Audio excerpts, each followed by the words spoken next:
Il faut noter que deux versions, nous disons très clairement, deux versions du prétendu rapport circulent depuis lors dans le pays. Nous tous, nous l'avons vu. Les gens n'en parlent pas, mais c'est ça la réalité. Sur Internet, nous avons vu deux rapports qui circulent. L'un qui est signé et l'autre qui n'est pas signé. Et nous pensons qu'un rapport signé est plus crédible qu'un rapport qui n'est pas signé.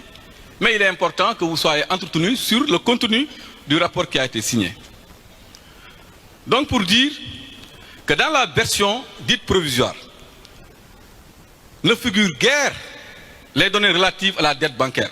Alors que cette histoire de dette bancaire-là, qu'on nous parle de 2000 milliards, ne figure pas dans le rapport qui a été signé. Car la Cour des comptes, dans ce rapport signé, elle-même a avoué n'avoir pas les moyens matériels de tracer les opérations de remboursement.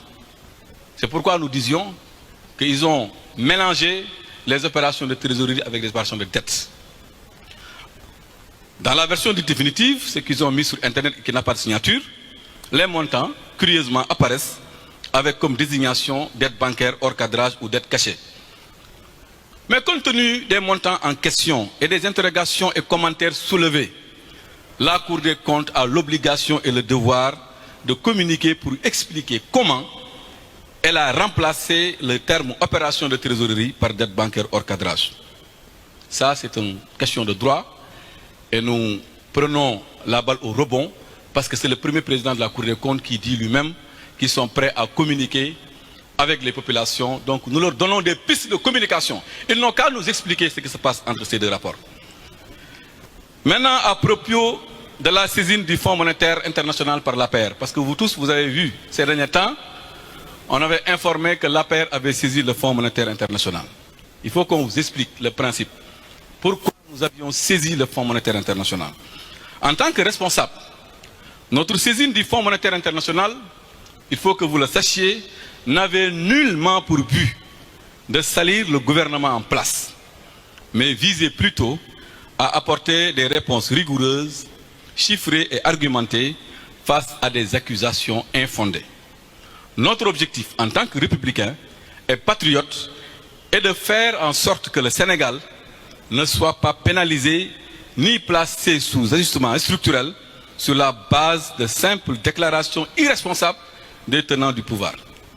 Les réponses claires, précises, étayées, chiffrées, documentées, fournies par notre parti en rapport avec ses alliés, ainsi que le sérieux de notre démarche vis-à-vis du FMI, ont permis de démontrer que les accusations portées relevaient d'une simple manœuvre politicienne.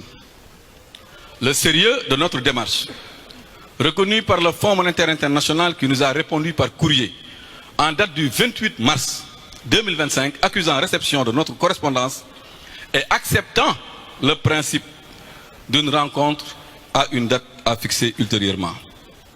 Maintenant, face à l'échec de sa tentative de discréditer notre régime, le Premier ministre s'attaque désormais au Fonds monétaire international, qu'il rend responsable de tous les torts. Pourtant, la coopération entre le Sénégal et le Fonds a toujours été exemplaire.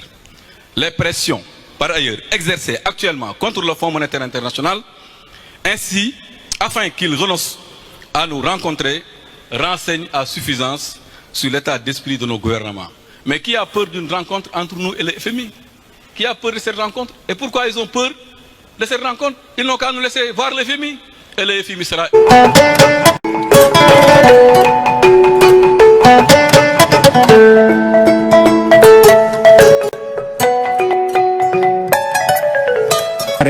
ngir mën ko joxe ci loxo yu mu gën a séddee suñ njaboot ci di ñëw.